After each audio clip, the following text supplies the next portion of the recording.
eat it, does it take you closer to your goals or further away from your goals?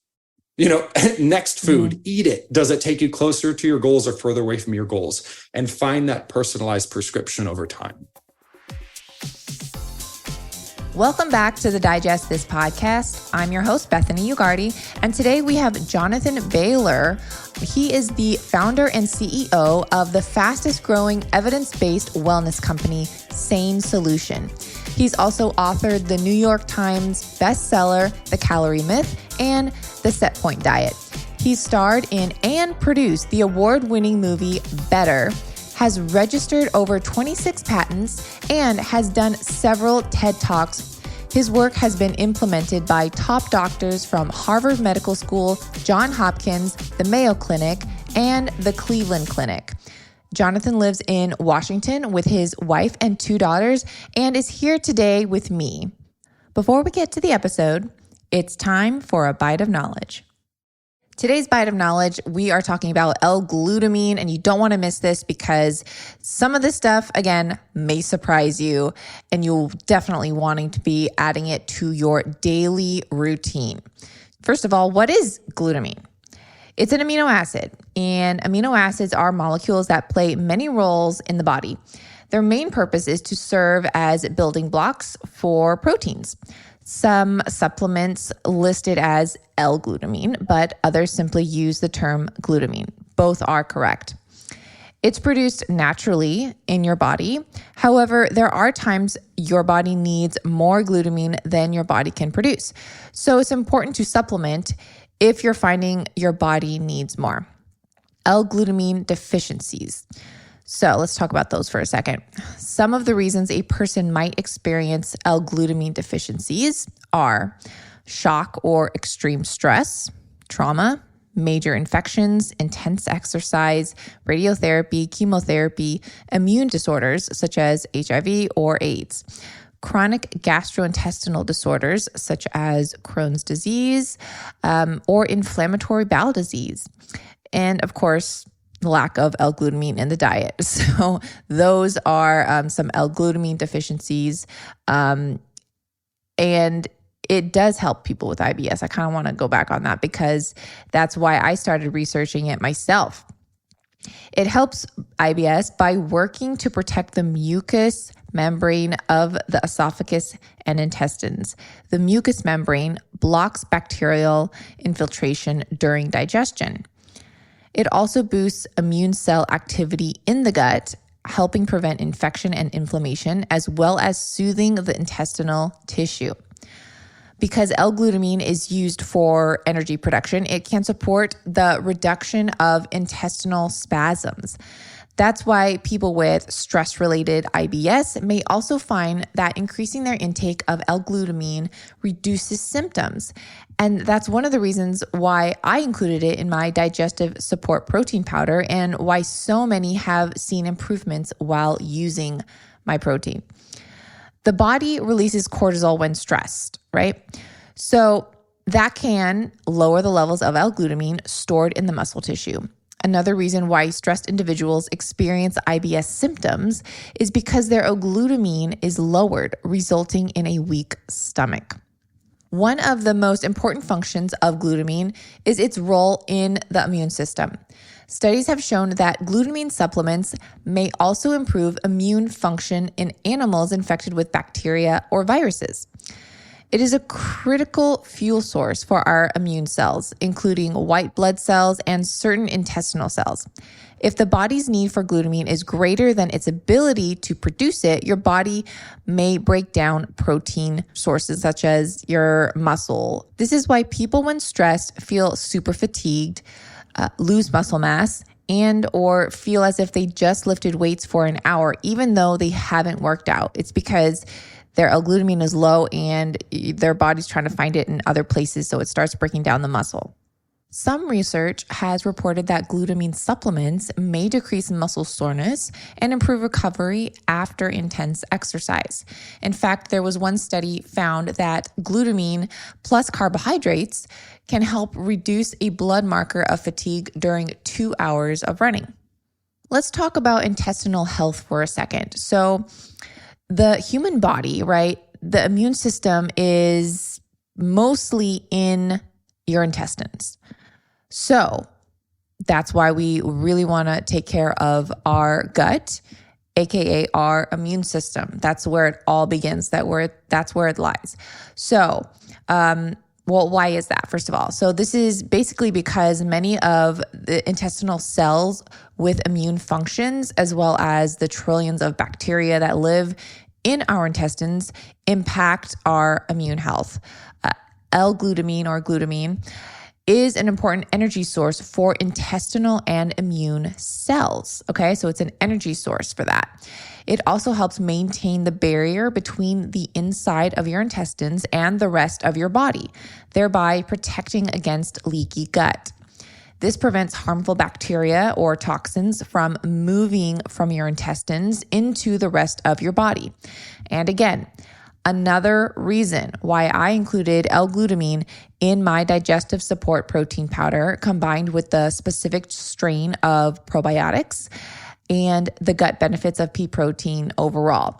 This makes for the perfect recipe to help heal and seal your gut. If you want more info on my digestive support protein, I'll include the link in the description of the show, but you can also go to nuzest-usa.com/digest. That's NUZEST-USA.com/digest. If you are looking for an L-Glutamine supplement, there are many on the market. You want to basically just look for the one ingredient, L-Glutamine. That's it. You don't want any fillers. They do sell them in a powder form as well as capsule. I would personally take the powder form. I feel like you can absorb it better in your body as opposed to capsules. But, and also if you have a hard time swallowing pills, powder is just great. You can mix it within your smoothie, add it to your oatmeal, mix it in yogurt. It really doesn't taste like anything. So, I mean, you could literally just mix it in water and drink it and it would be fine too. So there's plenty of ways to incorporate L-Glutamine into your diet as a supplement. And you just want to make sure it is pure, one ingredient. There's nothing else added there. All right, so now that we are all experts on L-Glutamine, let's go ahead and get to the episode.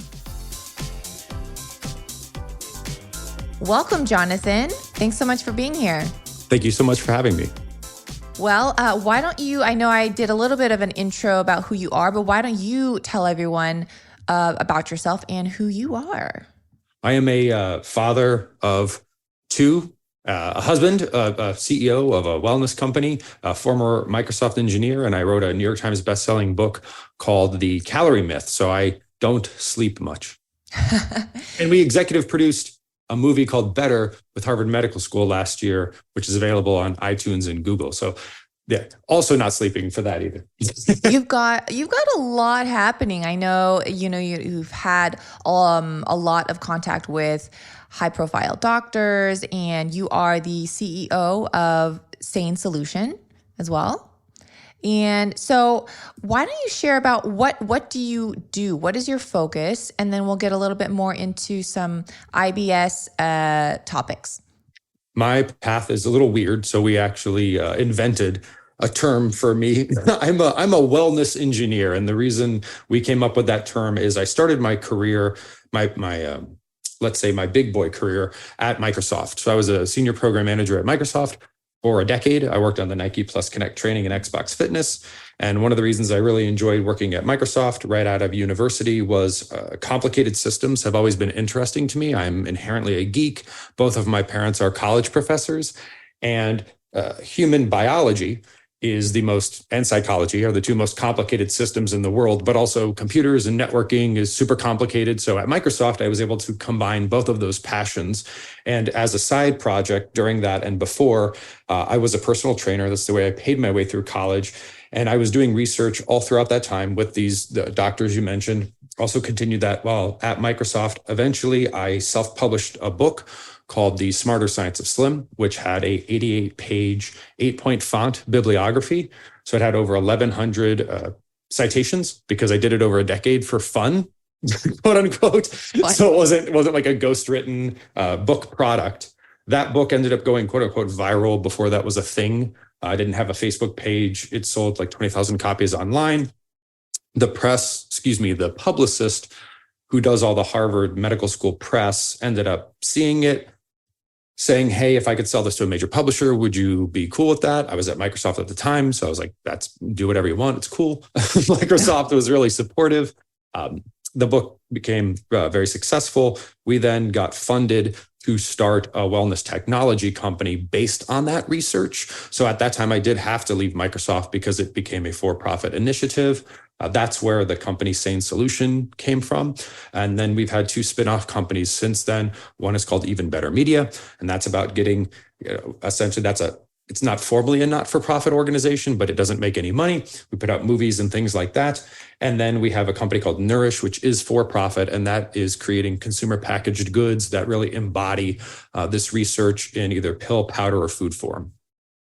Wow, you've got quite a list of things going on, and it seems like you are helping so many people with various issues. Now, that could be, I'm assuming, right, from either weight loss to weight gain, or overall better health, digestive issues. And I really wanted to kind of hone in on the digestive issue part, because I know that's what a lot of, not just my followers, but people in general are just having more and more digestive issues these days. And a lot of people don't know why. They're eating healthy, they're doing all the right things they think they should be doing. But first of all, why do you think that is? Why do you think more and more people are having more digestive issues than ever before? I will answer that question, but I also want to highlight how passionate I am about gut health and why I'm happy to be here. One of the things that I think is unique about, or maybe why I've added some value to the nutrition or wellness conversation, is on one level, I care deeply. I've dedicated my whole life to this. And on another level, I don't care at all. And what I mean, I don't care at all. Like I didn't come into this thinking anything was correct. I came into this like an engineer. So I wasn't like a vegan who was trying to show you why veganism is correct, or a keto person. I didn't come in with any sort of, I have publicly stated that this is true, so now I have to defend that. It was more just like, I want to look at the research, I want to understand what's going on, and I want to just find something that works. Because that's what engineers do. They don't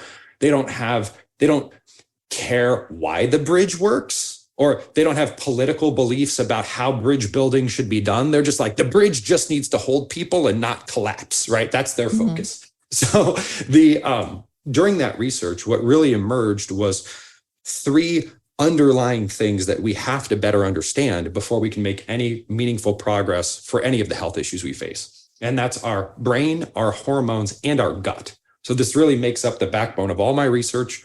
The film we did with top Harvard Medical School doctors is like, until you understand your brain, your hormones, and your gut and how they play together, nothing's going to work, right? You don't need to know how many blueberries to eat in a day. We don't need to have arguments about whether keto is good for you or bad for you. Like, until we actually understand how your body works, nothing matters, because you have to understand the system first. So your gut is obviously a critical component there. I mean, it's one of the trifecta, the 3 things. Right.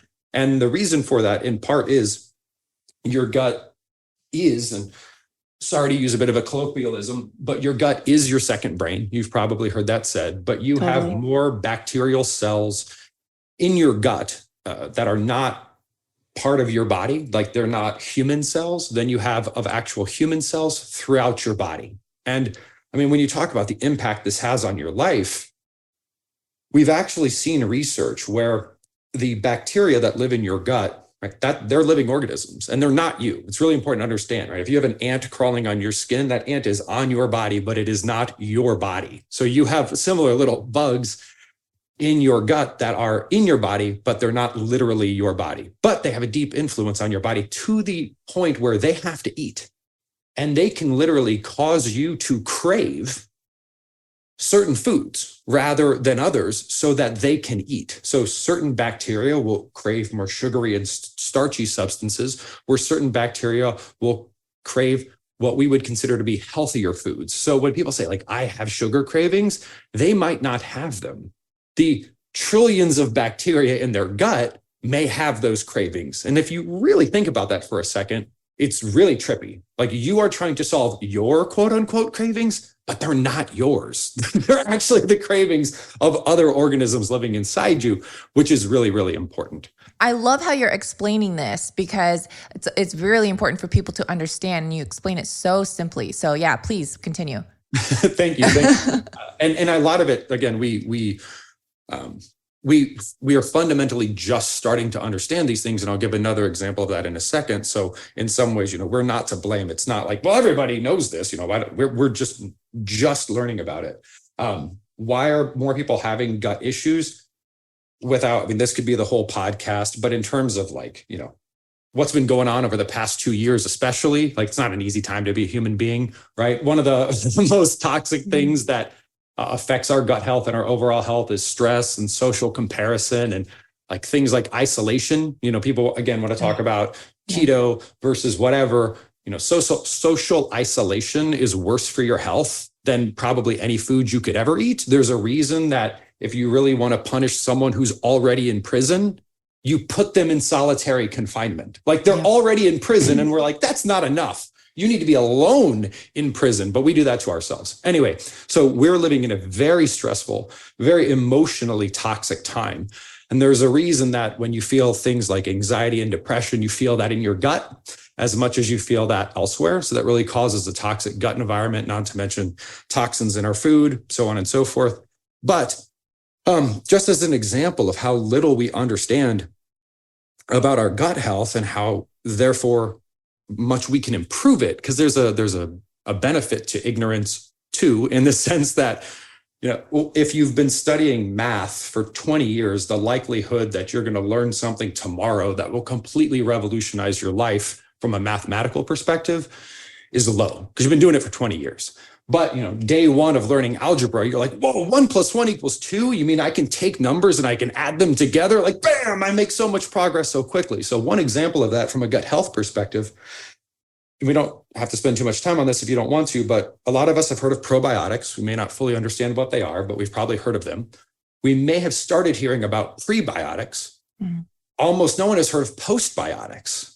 And postbiotics is an area that my company focuses on deeply because the research around them emerging is it's game changing. And we didn't even know about them in the public sphere until about 12 months ago. And the research, around autism, IBS, colitis, depression it's just phenomenal. So very exciting. Sorry, lots to talk about. Totally exciting. And you touched on so many great points that, like you said, we could just make this the whole podcast. But first of all, you said sometimes ignorance is better too. And speaking personally, because this is my job too, and I'm doing so much research in X, Y, and Z, it's the more I know, the more I worry sometimes, and it's man, I know so much, and just worrying and then knowing so much, your brain is connected.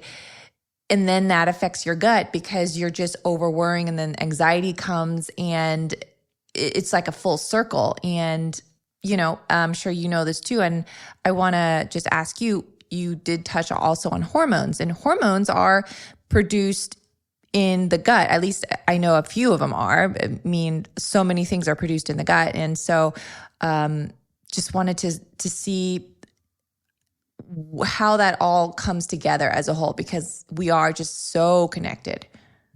That's how do hormones and the gut interplay? As you know, you could probably get your doctorate on just that, and actually a subcategory of that. But the way that I like to explain this is, so you got your brain, we all get it. Your brain takes in sensory information from a very high level, taste, touch, sound, so on and so forth, tries to make sense of it. Your gut also takes in outside information, right? It takes in food. So your gut is another way of processing outside information.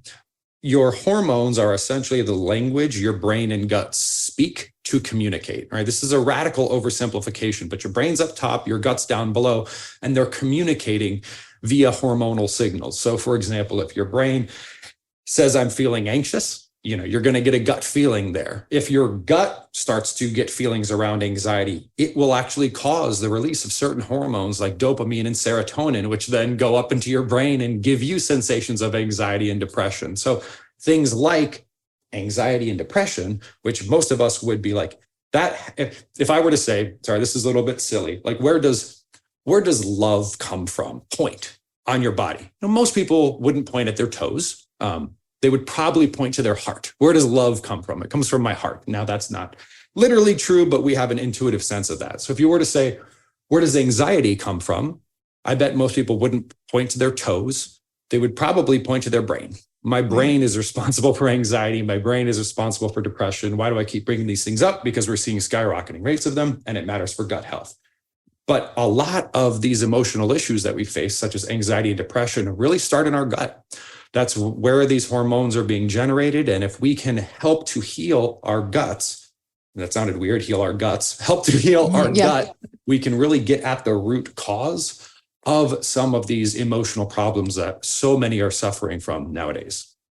Yeah, I mean, it's so true. And kind of back to, I guess the original question is, why do you think so many people are suffering from gut issues now? And especially just in the past 2 years, isolation, maybe we're just not taking care of ourselves as much, maybe it's misleading marketing, So what's your take on that? From a nutritional perspective, it's unquestionably us moving away from eating actual food. And this is why I titled my first book, The Calorie Myth. It's not because calories don't exist or that they are a myth. The calories are not like unicorns. They do exist. They are a thing. However, focusing on calories being the path to health is a myth. In fact, that's counterproductive. The reason for that is it can cause us to say that certain processed edible products, for example, yogurt that doesn't need to be refrigerated, which just think about that for a second. Yogurt that doesn't need to be refrigerated. Like, how can that even work? We say it's low calorie, so therefore it's a healthy choice, or maybe a healthy choice for our children. And this leads us to a world in which I think the most recent research showed us that children in the United States get between 60 and 70% of their calories from what are known as ultra-processed products, which is not food. So things that don't need to be refrigerated, things that don't need to be cooked. These are ultra-processed products. They're not food. And independent of their calorie content, the chemicals found in them destroy your gut. So this is why, again, focusing on calories is not the be-all, end-all. For example, Zoloft does not have calories in it, but I think we'd all agree it has an impact on you, right? Right. The majority of food, quote unquote, food, big quotes around that, the majority of things that we put in our mouths nowadays are saturated with chemicals, with non-food that destroy our gut bacteria that we did not evolve or we were not designed, depending on your belief system, to digest. And it just wreaks havoc on our digestive system. So all this talk, if you've seen it on the internet of, if it fits your macros, or just eat 1,600 calories per day, or this college professor ate only McDonald's for 3 weeks and lost 42 pounds. Like, whether or not you are gaining and losing weight versus your overall gut health are in some ways independent. They are related, but you can do all sorts of things to lose weight while simultaneously destroying your gut and you're setting yourself up for long-term weight gain. So from a nutrition perspective, why is gut health getting so bad? We don't eat food anymore. It's very simple. We are putting things into our gut that are not designed to be put into our gut. If I were to bring you to the state of Washington that I live in, and I were to say, hey, everybody here in the state of Washington, we eat newspaper. Like, that's just what we do. Yeah. We eat. You'd say, well, do you get stomach aches? And I'd say, yeah. You wouldn't be confused as to why we're getting stomach aches. We're not meant to digest newspapers. Goats can digest newspapers. Goats can digest tin cans. Human beings can't. The majority of what we are putting in our mouths is not meant to be in our guts and will destroy them. Quick pause, because what would this podcast be without me sharing about the benefits of my very own digestive support plant-based protein powder by Nuzest? If you don't know, I co-created the digestive support product by Nuzest back in 2018, and it's been a top seller ever since. Why? Because I wanted to create an easy to digest protein powder without stevia or fake sweeteners, without gums, and without flavorings commonly found in other vegan protein powders. Not just found in protein powders, but also so-called gut support products. And these gums and additives can actually cause digestive upsets. With my protein powder, you'll find only clean, real, simple ingredients. And I chose to add a specific probiotic known to fight off candida and help the gut specifically. This probiotic is so strong, it does not need refrigeration. And since it doesn't need refrigeration, it can also survive your body's temperature, ensuring it survives once it gets down into your belly so it can start doing its job. You'll also find L-Glutamine, which has been shown to help heal and seal the gut. This is super important because the gut lining, obviously, you don't want things leaking out, you don't want things seeping in. So L-Glutamine can help restore the gut lining, resulting in an overall healthy and happy core. And we all know that health just starts in the gut. My digestive support protein is glyphosate-free and contains no gluten, grains, or lectins. It's vegan, paleo, and keto friendly, as well as suitable for those on a candida or diabetic diet. If you want to grab a tub and start your journey to a healthier and happier gut, and ultimately happier life, go to nuzest.usa/digest for a discount. That's nuzest.usa/digest. This offer expires soon, so take advantage while you can. A research study from the National Science Foundation found that in all rooms of an average American household, the highest concentration of germs is found in the kitchen. Even more disturbing is the fact that the coffee maker is the 5th dirtiest item in the household, right in between the pet bowl and the bathroom faucet. That same report notes that approximately half of coffee reservoirs have mold and yeast in their reservoir. It goes without saying that coffee makers are the perfect environment for bacterial overgrowth, which is why I threw my coffee maker away back in 2020 and started using instant coffee instead.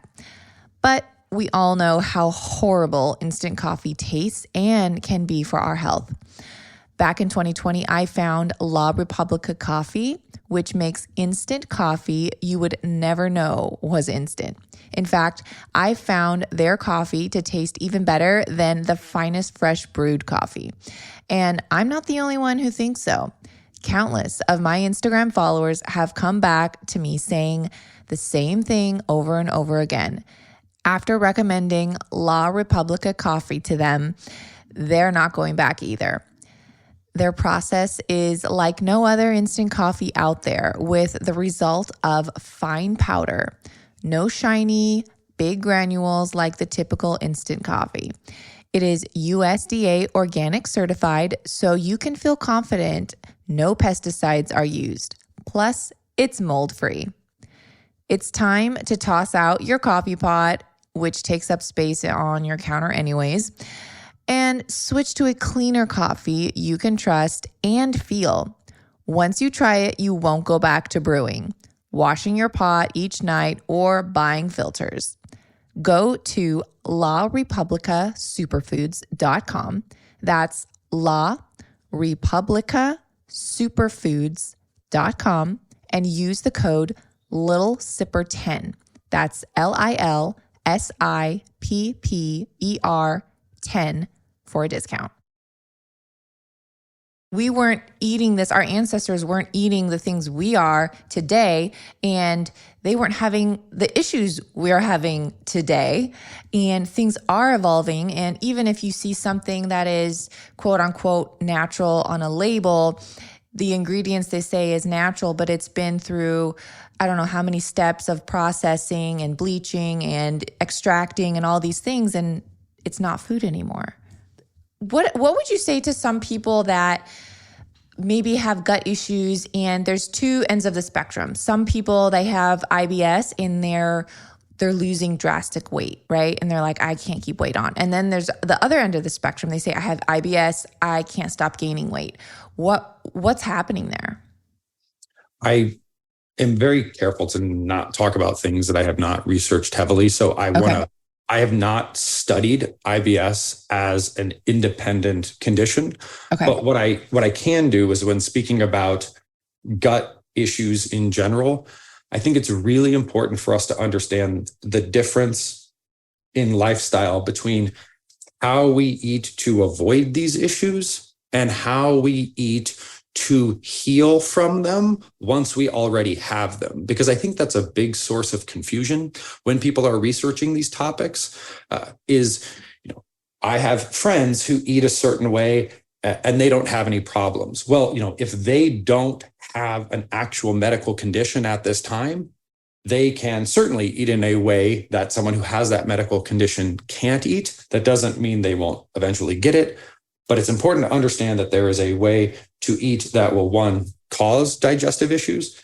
There is a way to eat that won't cause digestive issues. And there's a way to eat to heal digestive issues once you have them. And those are three very different things. Those are great points. And also, I do want to go back to sugar.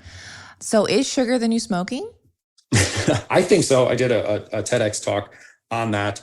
And the sheer amount of sugar we're consuming is like that. At the end of the day, if we just did not eat all of the processed sugar we're eating, we'd be good on some level. I mean, we're starting from a point where 1 out of 4 of us are diabetic or pre-diabetic, and that's a 100,000% increase over the past 100 years. Let that sink in for a second, a 100,000% increase. Like it used to be 1 in 4,000 people. It's 1 in 4 today. We used to call type 2 diabetes adult onset diabetes, but we can't call it that anymore because kids are getting it. So we call it type 2 diabetes. And this is not my opinion.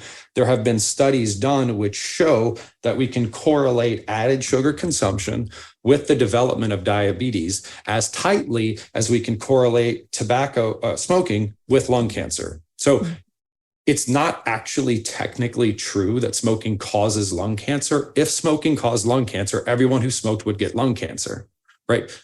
Pushing a glass of milk off of a ledge causes it to spill. That's what cause means. Cause means every time anyone does that thing, the same result will happen. Everything else from a scientific perspective is correlation.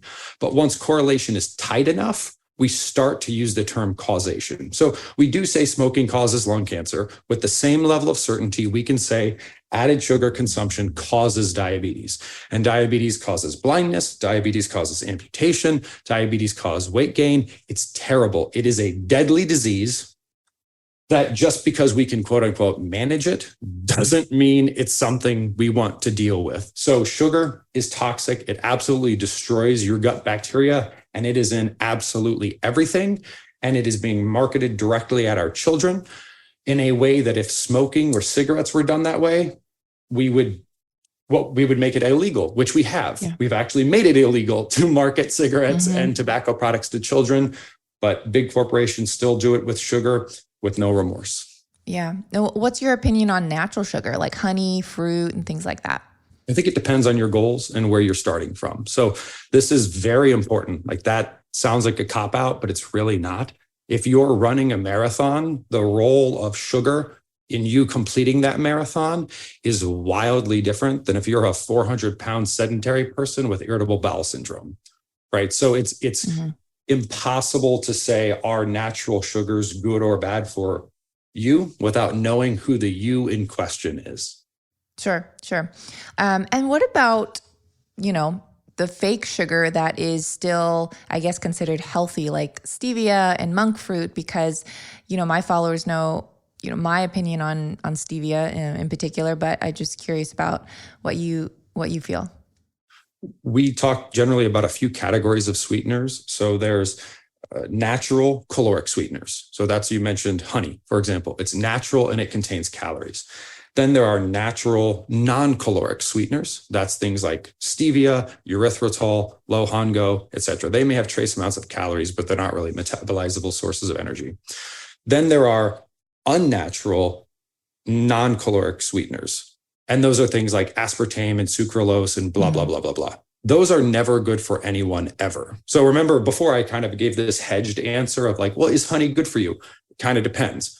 Sweet and low is never good for anyone ever, period. Don't consume it. No good. If you're trying to accomplish certain health goals and you have to eat something sweet, there may be contexts in which natural non-caloric sweeteners would get you to certain health goals faster the natural caloric sweeteners. That is a very politically, I'm trying to just be sensitive because people have very strong opinions about these things. Sure. But it really depends on your goals, if that makes sense. Yeah, and it depends on what you need in your own body type. I mean, for me, I love raw honey, and I'm very pro natural sugar, dates, and things like that. Obviously, if you eat a cup of dates, you're not going to feel so good. But I steer clear from even stevia or erythritol and monk fruit because it can have some really negative effects, especially on your digestive system. Now, not everyone has these effects, but if you are susceptible and have a history of IBS or you're currently going through it and you can notice, like for me, I get really bad headaches when I have stevia and just different things like that. And I know there's, bleach stevia versus the natural stevia, but, going into that, what are some quote unquote safe foods or foods that can maybe help IBS, and where should someone look, and how would someone go about navigating through the grocery store when choosing? When it comes to digestive issues, especially because we are just learning about this, and because when it comes to your gut microbiome, this is one of the most individualized, or I would say individualizable aspects of medicine. So let me give you, let me make more sense of that. Everybody's skeleton is pretty similar. Like we don't see different numbers of bones in people, right? All human beings, male, female, young, old, have the same number of bones in their body, right? Why am I saying this? Our microbiomes are vastly different, like not even between men and women. I'm talking about like between brother and sister in a family. Their microbiomes are radically different. So what we do at my company is we try to paint a broad picture in terms of what we know from a scientific perspective, in terms of like non-starchy vegetables, nutrient-dense protein, whole food fats, low fructose fruits. Generally speaking, eating those foods in that order will help your health.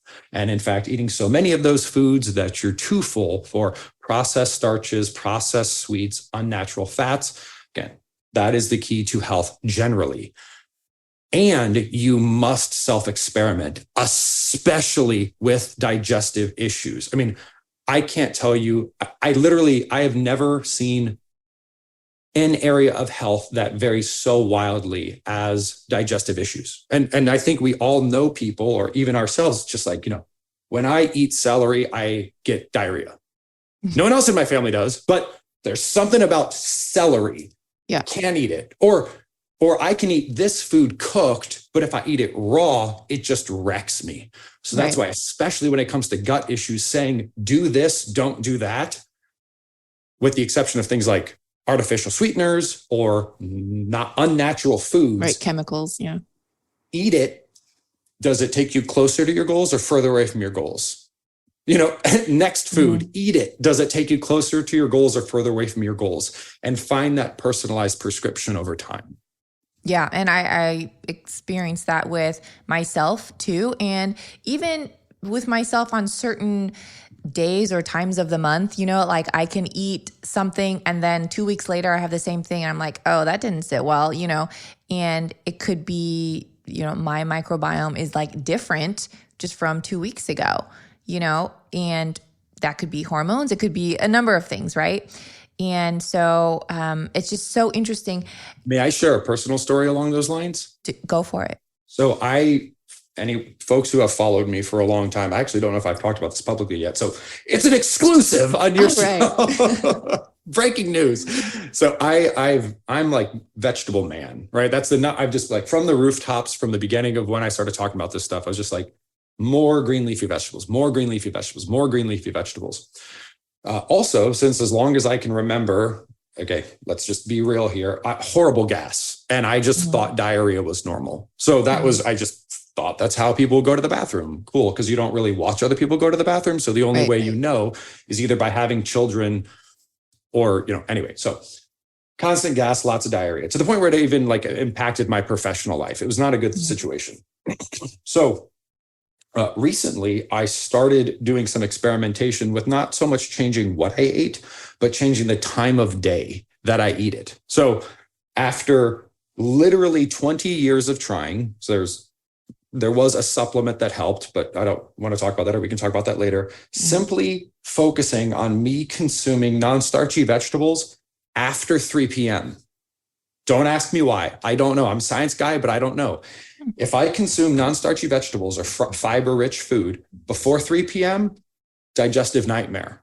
After 3 p.m., I'm good to go. So same food, different time of day for me was literally the solution to a 20-year-long life-impacting problem. Wow. I mean, I wonder, just off the top of my head, I wonder if it's already having food in your stomach and then consuming those, helped versus not have consumed so much. I mean, it's crazy how your body works. And I'm glad that you figured the solution out because, 20 years of that and now just such a simple switch. Yeah. And I think it's important because it's so easy for us to think that like we're wrong. And it's not like it could have been very easy for me to be like, why are people saying to eat non-starchy vegetables? Like that clearly doesn't work. That's nonsense. Well, non-starchy vegetables are a common denominator. Like non-starchy vegetables are good for human health. If you have certain medical conditions, you might need to moderate how and when you eat them. But finding a personalized prescription, like which non-starchy vegetables, what time of day, like we live in a Twitter age. We live in a black and white, whoever screams the loudest wins age, which also contributes to digestive problems because it's crazy. But like everything is nuanced. Things are far more gray than a lot of talking heads make them out to be. So really, type of food, subdivide it. How do you prepare it? When are you eating it? I mean, even food preparation, there are myriad foods that if I eat raw, destroy my digestive system. But if I eat them cooked, I'm good to go, and vice versa.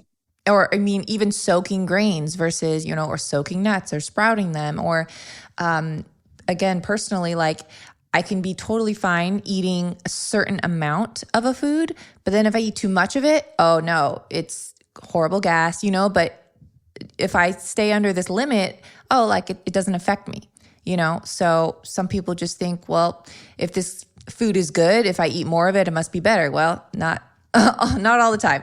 So, okay. So what about if some people are bloated? Do you have any remedies for that? I know you are huge. I know one size does not fit all, but are there maybe some helpful tips if someone is bloated? Yeah. So I try to hedge everything I say, because I think that that's also what you'll notice if you go see a really good doctor or a really good specialist. You don't walk into their office and in 15 minutes, they're like, do exactly this. Whereas a lot of people on the internet will say that, because generally, and as I think you've experienced personally, the more you know, the more you realize you don't know. Whereas the less you know, the more you think you know. See every adolescent as an example. And I was one of those adolescents, right? Yeah, I'm 15. I know everything. So we talked about prebiotics, probiotics, and postbiotics. So where I was going with that is I will give something definitive here because the research is quite clear. So just a quick bit of background. Probiotics are essentially refer to the healthy bacteria in your gut. Cool. The concept with taking supplemental probiotics is that you can eat more of those things and that helps you. Okay. So that's a whole podcast in and of itself, but that's the theory. Prebiotics are fibers that you, quote unquote, don't digest, but that feed the healthy bacteria in your gut. So you don't digest them. That's why they help to keep you regular in quotations, but they also are eaten by the healthy bacteria in your gut. So you can have you could take all the probiotics in the world you want, but if you don't feed the bacteria with prebiotics, they die. Right. Now, here's the coolest thing, in my opinion, that I have learned in my entire journey on this path. Just like every other biological organism in the entire world, when the bacteria in your stomach eats, what does it then have to do? It has to poop. It's got to poop. All right. Mm-hmm. What goes in comes out on some level. So if you don't think the human body is a miracle, Here's why you're wrong. I'm just kidding. So the healthy bacteria that lives in your gut, when it poops, its poop is one of the most therapeutic substances we have ever found for digestive health. Its poop is what's known as short chain fatty acids. So when healthy bacteria in your gut poops, it's excreting short chain fatty acids. So an example of a type of short chain fatty acid is called butyrate. And there's been a tremendous amount of research that's been done on this substance. And researchers are starting to see that what we define as a healthy gut, like how do we heal our gut, is essentially how do we get more short chain fatty acids into our gut. It's almost like spackle for your gut lining. I mean, this is a really crude, well, it's not a crude analogy. It's not a perfect analogy, but a lot of people are very excited by stem cells. They're just like, wow, I don't really understand stem cells, but it seems like they're good. And stem cells, they have this magical, quote unquote, ability in your body to like do lots of stuff. It's like they know what needs to be fixed and they go find it and fix it, kind of. That's sort of what short chain fatty acids do in your gut. They sort of see something's wrong and they go and they fix it. So when we generally eat foods that we consider to be healthy for our gut, the reason we are considering them healthy is they help to create new bacteria. They help to feed new bacteria. But why is that good? That is good because then that causes you to have short chain fatty acids in your gut. So why am I saying all of this? We are now discovering how to administer supplemental short chain fatty acids through supplementation and through various forms of enema and fecal transplant and blah, blah, blah, blah, blah, which have like in 24 hours, a transformative impact on people's health.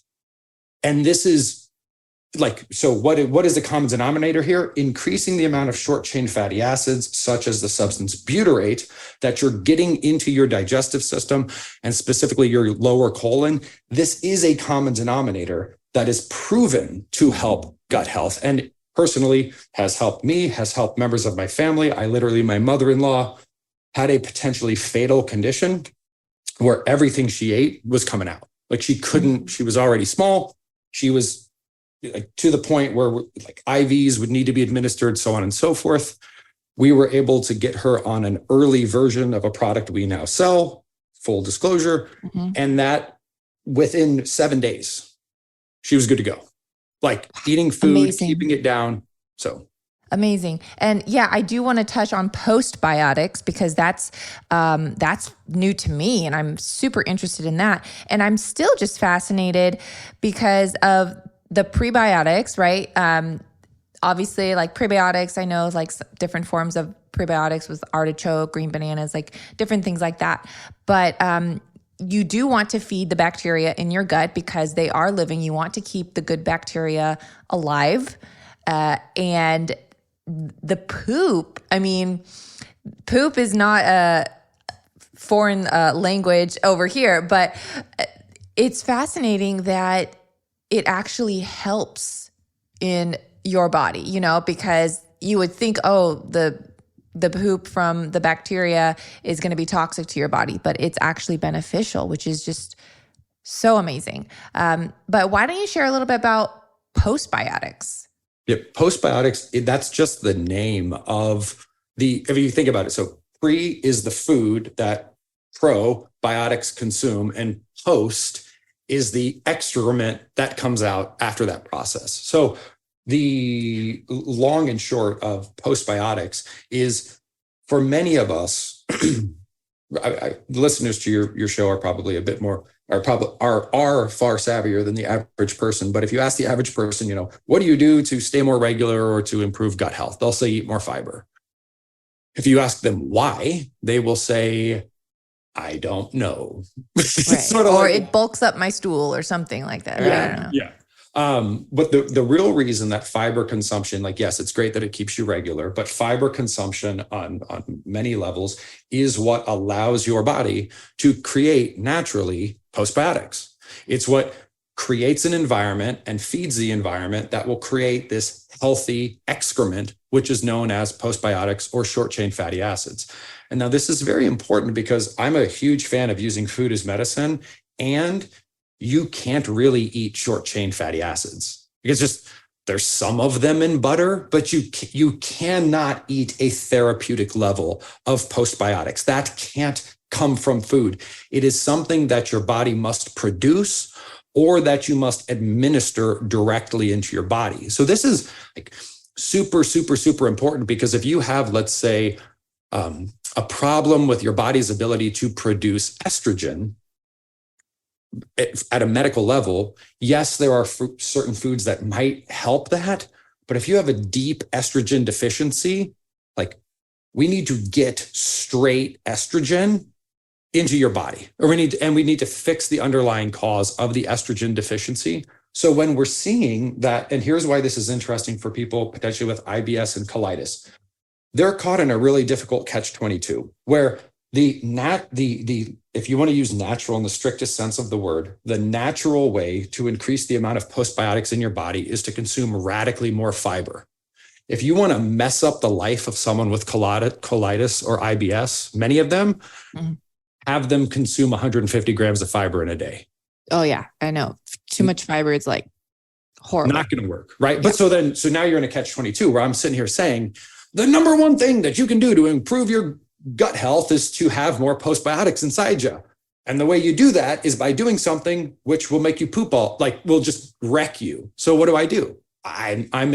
This is why I think colitis, IBS, gut issues can be so problematic, because what I believe and what the research suggests is the single most therapeutic component for those conditions, which are short chain fatty acids, potentially specifically butyrate. The way you would have to eat to get it is something you can't do. Therefore, the only way to get it is either through a fecal transplant or supplementation. And unless you want to do a fecal transplant, which we could talk about if you want, means you're limited to supplements. And we can talk about those supplements if you want. Yeah. I do want to talk about a fecal transplant because, to my knowledge, first of all, this is maybe something my followers don't even know. So this is a very exclusive interview here. But when I was going through my gut issues, because I almost died from IBS because so many things were happening. But that was a thought that, or I don't want to say an option, but that was something I was considering, was a fecal transplant. And you can maybe share a little bit more about what that is, because some people are like, what the heck is a fecal transplant? But to my knowledge, I don't even think it's approved to do that by the FDA here in the US. And so, this is my own personal take of why it's not approved, is because it works. And, I think maybe people don't want us to get better. They want us to be reliant on pharmaceuticals. But why don't you explain what that is? Also disclosure, I never actually got it done, but that was, something that I thought about doing. But can you explain what that is? A fecal transplant is quite literally what it sounds like it is. The feces from one organism is inserted into the rectum and then into the lower digestive system of another member of that same species. And as pleasant as that sounds, sarcastically, the results, the following is true. And again, this is in rodents, right? This is what I'm going to say was a rodent study, but it's interesting. They've done fecal transplants from genetically engineered. So they've done fecal transplants from obese mice into non-obese mice, and the non-obese mice became obese, and vice versa.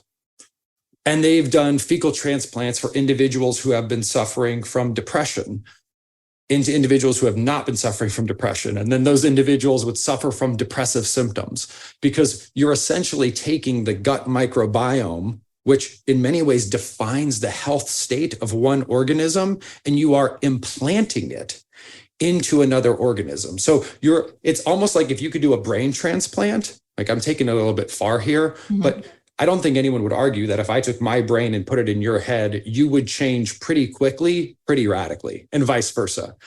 But what we're doing with fecal transplants is we're essentially taking a snapshot of one organism's gut microbiome and putting it into another organism. So the impact is profound, as unpleasant as the experience is. Yeah. And so you're basically putting someone's quote unquote gut health into another person's gut, and hopefully resulting in the healthier person's gut. And now the new person getting the transplant will also have those healthy attributes. Correct? That's exactly right. And it sounds like, again, that's crazy. But again, we think about hormones, which are just a little bit, I would say, better understood.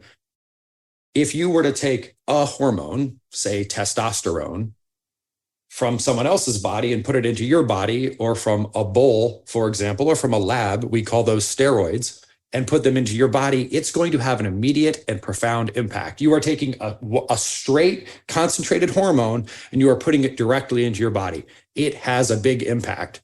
Fecal transplant, you are taking like straight microbiome that isn't yours and you're putting it into your microbiome. It has a big impact. Yeah. And I know there are, humans are doing this. I mean, it's been done, but it's kind of like under the radar and it's not talked about a lot. But it's just, so interesting that it's actually working and helping people, which, if it's helping people, like, that's just so amazing. But yeah, let's keep going. And can you explain a little bit more about your products and what they do? Sure. The reason that we're very, very excited and actually spun up an entire separate company is so I want to be very clear that supplements are supplements. What I mean by that is supplements are supplements. They are meant to be used to supplement an overall healthy lifestyle. So there's no supplement you could take and eat and live like garbage where your life will turn out well. That said, there are things that are just not found in food that, if you get, I don't want to have a conversation about like the validity or not of antibiotics, but like if you get scarlet fever and you're about to die, there's no amount of green leafy vegetables that are going to get rid of your scarlet fever. Like you're going to be grateful that penicillin exists at that time, right? So there are cases in which not food can do things that food does. So what we create in our supplements are exactly that. We create supplements that do things that food can't do. So an example of that is we have a supplement called Viscera 3, which is the only postbiotic of its kind on the market, which contains a patented form of the most potent postbiotic known as butyrate, which is bonded with glycerol, with a couple glycerol molecules, so that we can take a postbiotic, put it into your mouth, have it travel through your entire GI system, and then release in your lower colon. Now, why is that meaningful? We're essentially taking the poo of a healthy bacteria and in supplement form, giving you an oral fecal transplant. Now, hold on. So what are you saying, Jonathan? But no, so I want to be real with your audience. Yeah. The most difficult thing we experienced when bringing this thing to market was when you opened the bottle, it smelled like poo. Because guess what? That's what it is. But no one wants to take that. So we had to do all this engineering to make it not smell like poo. It actually smells like bubblegum now, which is interesting, separate conversation. Okay. But what it is it's actually a way to take the most powerful short chain fatty acid, the most powerful postbiotic, and to get it directly into your lower colon without having to have someone else's feces inserted in your rectum. And that's the product which has revolutionized my life. That is the product that has saved the life of my mother-in-law. And why do I not have a problem like talking about it, evangelizing it, and selling it, frankly? Because I'm not saying this at the expense of you eating a healthy diet, because there is no food that you can consume that could do this. This is something which, in addition to everything you're doing in your lifestyle and must continue doing in your lifestyle, can have a profound impact on gut health that no food can. Amazing. Yeah, what you're doing is just extraordinary. I've yet to come across anyone that's doing this, and it's I applaud you for really going for it and really searching for answers. And I'm so glad that, obviously it's helped you and countless others. And where can people find this? And because I know you have a few companies, but where can they find this exact product? Yeah, the product itself is called Viscera 3. And if you go to our main website, which is just sanesolution.com, again, that's sane solution, it's not plural, solution.com. it's there, it's on Amazon, all those kinds of places. But the thing that I would mention to folks, which just, again, I'm not here to sell the product, but the product is helpful. There is a challenge I like to give people, because you can essentially, and this, I apologize if this is old news already to your audience, like you have a tool in your house today that will tell you how healthy your gut is. We all do. Begins with a T. It's next to your shower. It's called the toilet, right? So what you're seeing in your toilet on many levels is a window into your gut health. There's something I would recommend everybody types into Google after watching this or listening to this. It's called the Bristol Stool Scale or Bristol Stool Chart. This will show you the different types of poo.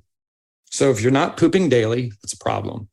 And if your poo isn't looking like a snake, that is a problem. Now, it's not going to always look that way, but that's what you want to aim for.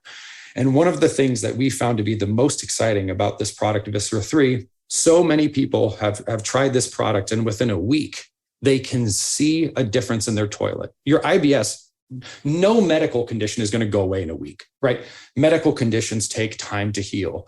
But when you can see a difference in your toilet that quickly, something is going on, and it's very encouraging. Thank you so much, Jonathan, for coming on here and sharing your knowledge. And I'm going to have you back, because I know we can talk about so many other things, but for time's sake, we're just kind of probably close it here. But if there's anything else you want to really share with my audience, any advice you can give, maybe even just hope, what would that be? I think the biggest thing would be that you're not the problem. There are so many problems with our world, and there is so much incomplete or just incorrect information out there that, again, please keep in mind, you are not the problem. Shame is not the solution. Don't give up.